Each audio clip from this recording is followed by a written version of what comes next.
I have been in the field for over 35 years.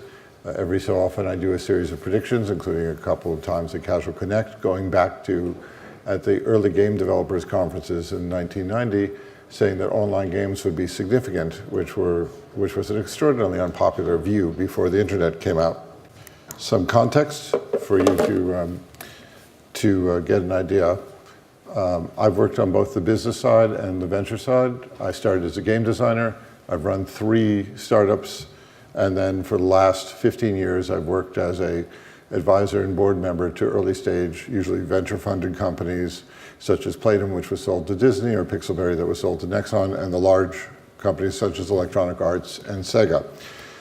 I'm going to describe over here 3 predictions, not so much for the future, but things for which there are observable trends that are occurring right now. And I will offer to you examples.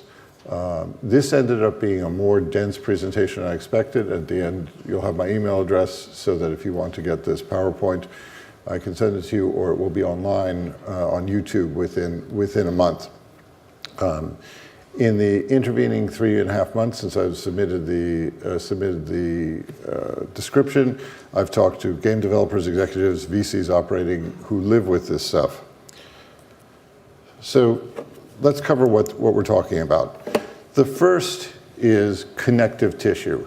How players connect to the game, how you connect to your players. These start with communications channels. These start with things, whether they be Twitter, whether they be Slack, whether they be chat, and also they include game-focused and general social media, such as Twitch and such as Facebook. Connective tissue is how you connect to your players, but more importantly, there are a series of people and operators who are now being able to intervene in your relationship and are getting more control over your players than most people in this industry realize. Spectating. So the categories of that include esports is the shiny object that that gets almost all the coverage in the media. It starts with highest level competition around the world's most popular games. 5 or 6 games command almost all the esports oxygen. But it also includes watching, which is to say watching instead of playing, watching briefly when you don't want to play, and then watching variably. We're now seeing people play, watch, play, watch, and I'll break that down. And the other thing that has happened is it's linear consumption. For about the time that almost everybody in this industry has been in this industry, we've always believed that of the popular entertainment media, we were the interactive one. All the other ones, books, movies, music, were about linear consumption. This is now coming to games, and it will have a profound change, not just on the business, but also on how we design games. And the last one is, the last of the major changes that are disrupting this business are subscriptions, access to games for a single base price, and generally metered by a unit of time. My colleague Chris Early will speak on subscriptions next time, so I'm going to just make you feel uneasy. Chris is going to tell you why to be depressed, and then he's promised us he'll end up with a little bit of uplift. We have not seen a set of changes to the way that the games business since the 1-2 punch in the late 2000s and early 2011 of mobile, which for those of you who are in the industry, you'll remember that people said nobody will want to play games on a device that's small, and then free to play, which I think when I gave the GDC talk on F2P in 2010, people said it was an Asian thing, but would never come over to the West. They've revised that opinion. Here's where they affect. They affect game design. Every one of these changes affect the way that you will design games, as we'll examine on. It affects the business, that is how your revenue model works and how you make money, and it also affects service operations, how you run the game on a regular basis. The industry focus, again, at conference has been on AI, machine learning, and cloud gaming, which are also disrupting the way that we make games. But AI and machine learning are chiefly about how games are built, how we make games. The ones that we're going to describe here are how games are chosen, how players choose to play a game, how players choose to continue giving their time in the game, and how they are consumed. In other words, how people play games. So let's talk about how real these things are. Spectating. So starting about 5-6 years ago, when almost everyone grew up, I don't see too many teenagers in this audience, so when almost all of you grew up, on Saturday morning, most of you would watch cartoons on the television. And starting around 2012, 2013, we started to see that that 8 and 9-year-olds were spending, instead of watching cartoons, they were watching Minecraft videos. It was a complete, it was almost a one-for-one replacement. It has now grown to about 10 to 20% of Western game consumption. By the way, I can only go by estimates. There are some Nielsen numbers and so on and so forth, but there is nothing terribly definite. I happen to think it's closer to 20. It is certainly at least 10 and has been growing because it has become highest in the age 6 to age 24 demographic.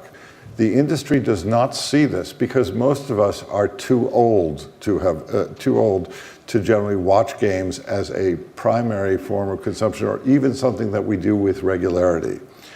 It is far more established in East Asia, in part because of the ecosystem. The biggest difference over there is that, for instance, in China, they do things on the messaging layer.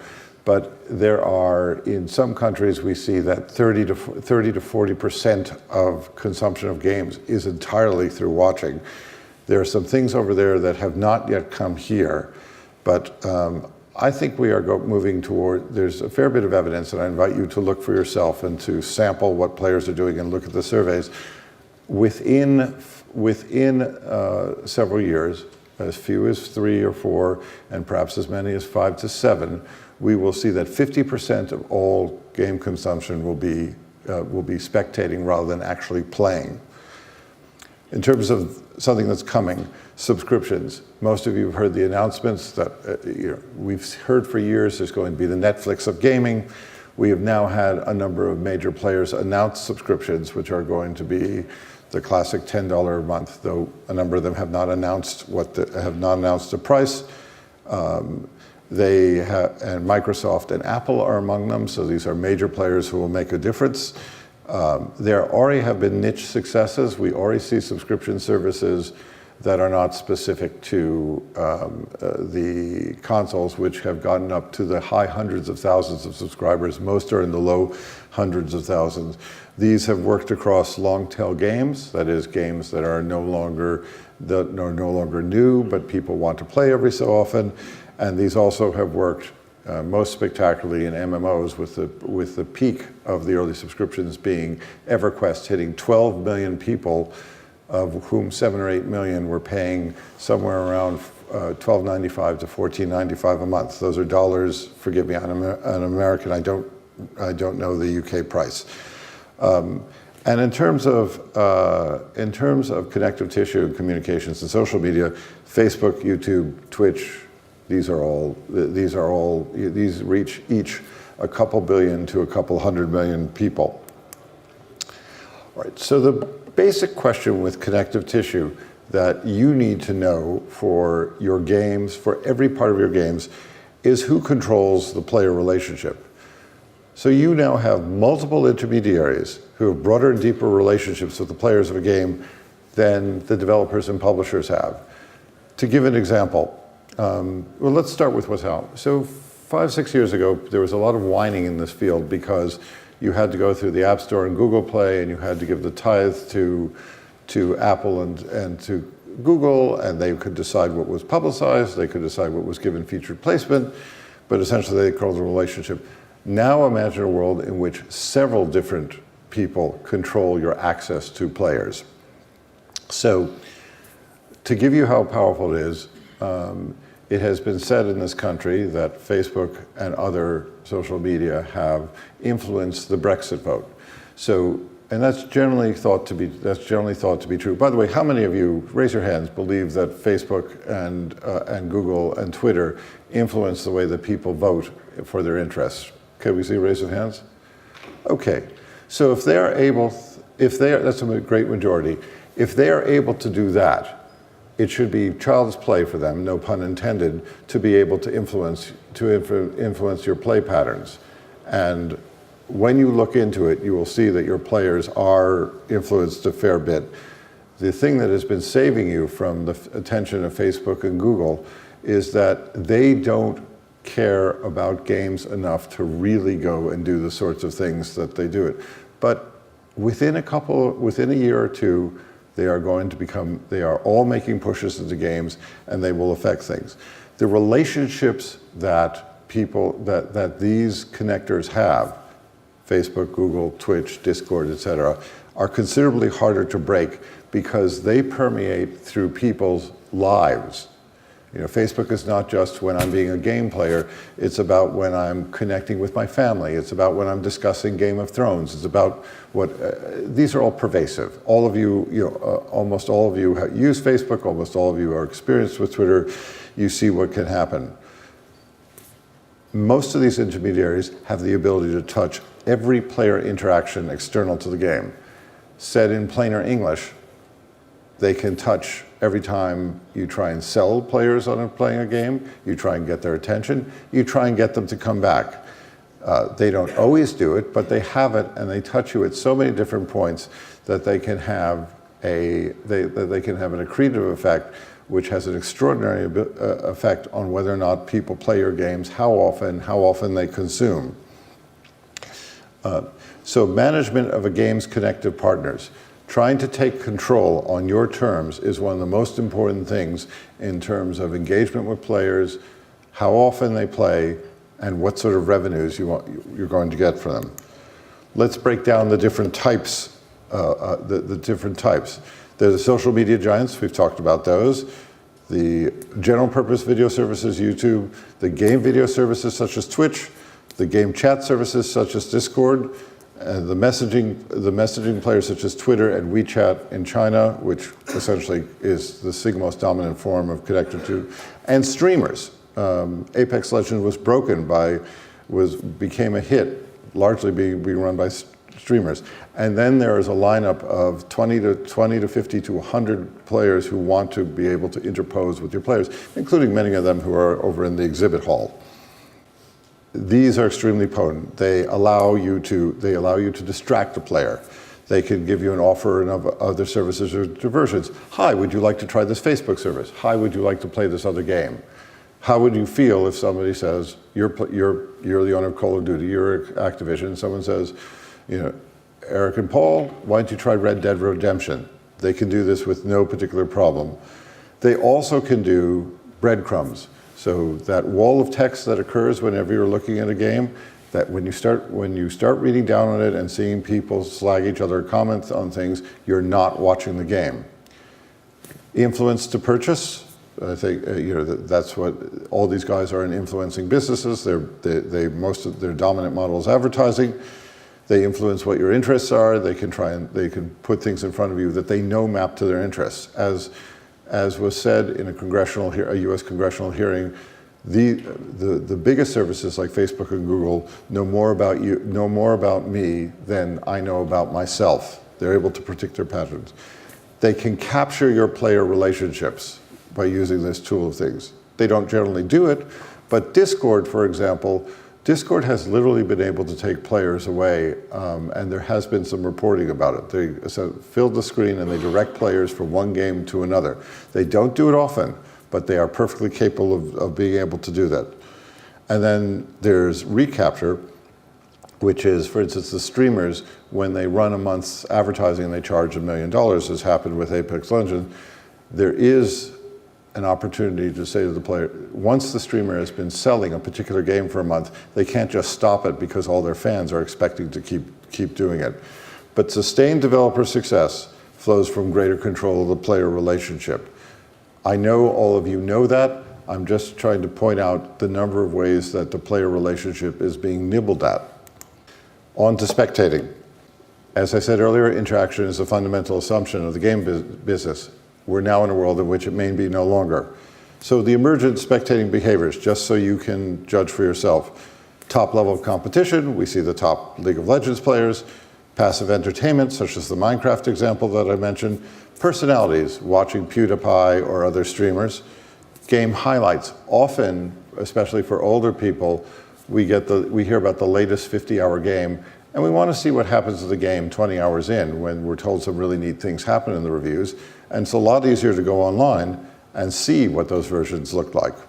And then social activity with friends and acquaintances. That is, we're all going to watch someone play. We're all going to go backwards and forward. There is a developing pattern where players go between playing and watching. So what are the business consequences? Well, first of all, it does bad things to the current business models that you do your games on. It destroys premium sales. I can watch, just like on a television program. Why should I pay for this? Because it's all available to be watched, and all the good bits are online. And there are plenty of people, amateurs, semi-pros, who are happy to show me all the neat features of the latest release from latest release from your favorite game company. It does not play nice with traditional free-to-play. So, for example, if you're watching, why are you going to buy an object? But it can create performance incentives. This is something where we've seen in Asia, where there's gifting, in other words, where you can literally tip people for giving a good performance in gaming. We haven't seen this happen that much in the West, but we're seeing a small undercurrent of it. And it can promote purchases.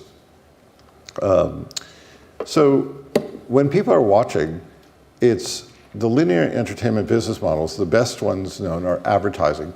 Well, we have enough history with advertising in games to know that in an advertising business model, the advertiser can get rich.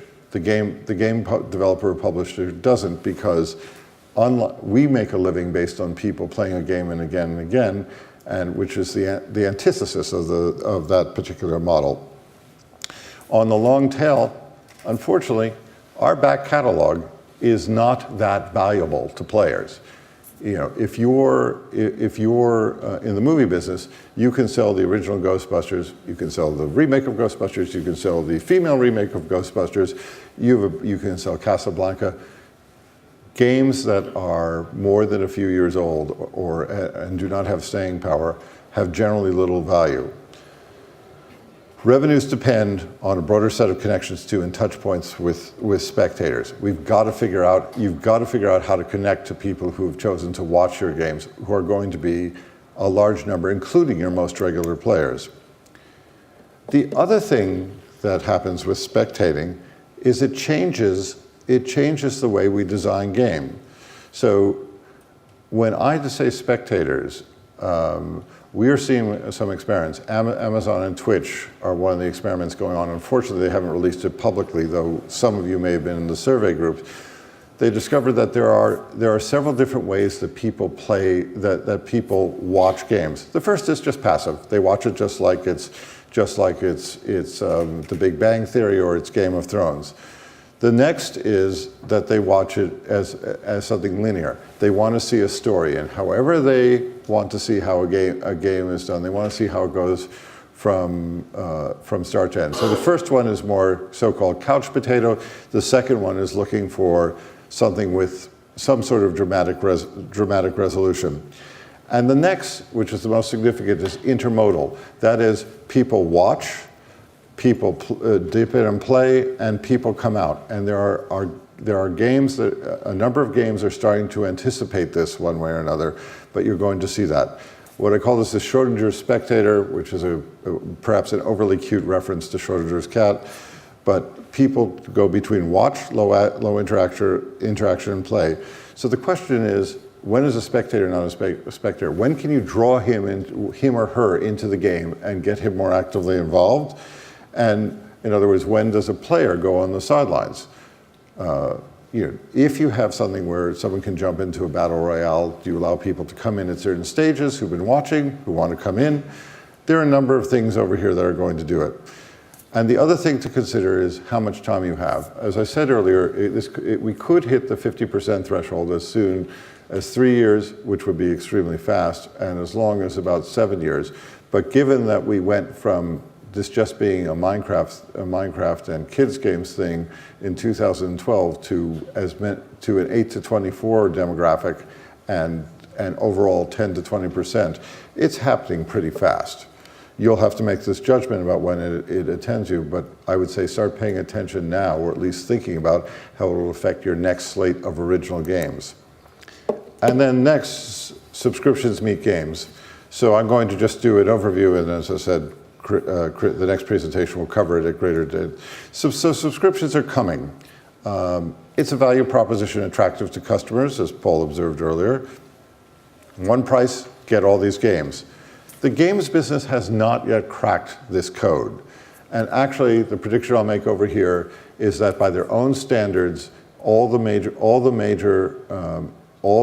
services will have a financial failure in the next several years. That doesn't mean that they won't have a huge effect, but what's a financial success for Apple and Microsoft is a much higher, these are companies that you have to get into the multiple billions to be interesting. We're not going to make that, but it's going to be hugely disruptive, and here's why. One is, we already had one episode in which games were devalued. When we went out and said free to play, we said that games were going to be given away free. All of a sudden, that reduced the value of games. Now we're going to subscriptions, where all of a sudden, instead of paying for individual games, you can get a bunch of games for free. That creates an even higher resistance. Most of you remember what happened when free-to-play happened, and the prices that people were willing to pay started to erode. That's going to happen again because of the subscription services that are rolling out in the next 1 to 3 years. But the Netflix for games model is not going to work because, unlike video, games are often consumed repeatedly. There's also almost no long tail, as I discussed over. It's also not going to happen as industry spokesmen are saying. People don't buy by label. They don't say, I've never heard of League of Legends, but it's a Riot game, so I'll buy it. They don't say, I've never heard of Clash of Clans, but it's a Supercell game. It's just like you don't buy a Warner Brothers movie. And they often don't, and many of them don't buy platform because they have choices between platforms. The other thing to keep in mind is that right now, while there are all these nice, attractive deals being made, once the IP owner once the service owner has critical mass, they won't give you as good deals. They're only going to give it to the ones who cause renewal. Renewal is the end-all and be-all. So a game with 10,000 fanatic followers is more valuable than one that has 2 million followers. We've never seen anything like this in the games industry before. Essentially, all that matters is what causes the customer to write the check, to not cancel the service for the next month. It's a very steep success pyramid. There are certainly fewer than 10 winners in a renewal thing. There are only fewer than 10 titles that keep people coming back. And there is a smaller opportunity than mobile for the foreseeable future. In terms of things that are developer friendly, license fees and revenue share are sometimes helpful because at least allows you to get some money. Episodic games become more popular in this because episodic means there's a reason to keep renewing. Things that engage, because again, if you're engaged, there's a chance that you affect the renewal thing. And then figuring out the various component revenues that you're being able to do. In other words, what pieces can you slip in that that people are willing to pay extra for? So what can you do with this? What are the most important things you can do to deal with these disruptors? And by the way, I'm not assuming that you bought everything that I said. I will just say to you, everything over here is observable. These are not, VR is going to be great and it's going to be 100 million people. These are things that are all happening. So you have to continually invest in the player relationship. Figure out where you have your most significant touch points, how often, and what the relative strength is. In a world in which there are big players who have all these points, who have all this information on your players, you actually want to make sure that you do not have a single touch point. You want to be able to have it that the more touch points you have with the game, the less it's easy for someone like a Facebook or Discord to come in and break it. You want to build things that are specific to the game that other games don't have and that the social media giants can't touch. And you want to improve the things that work, and you don't want to fight the outside influences, the intermediaries on their own terms, because they're better at controlling, pulling together spectating audiences or putting together subscription services. You also want the player tribe should be the game, not the guild, as my colleague Raf Koster says. And you want to be able to cultivate, you want to be able to control your local ecosystem. You want to basically establish an initial relationship with the players, because this is how you get them coming back. So play to the strength of connected games. Don't try and compete with celebrities, don't try and compete with social media. There's a lot to digest. As I said, you're perfectly welcome to email me for this presentation. It will be online. Thank you all very much.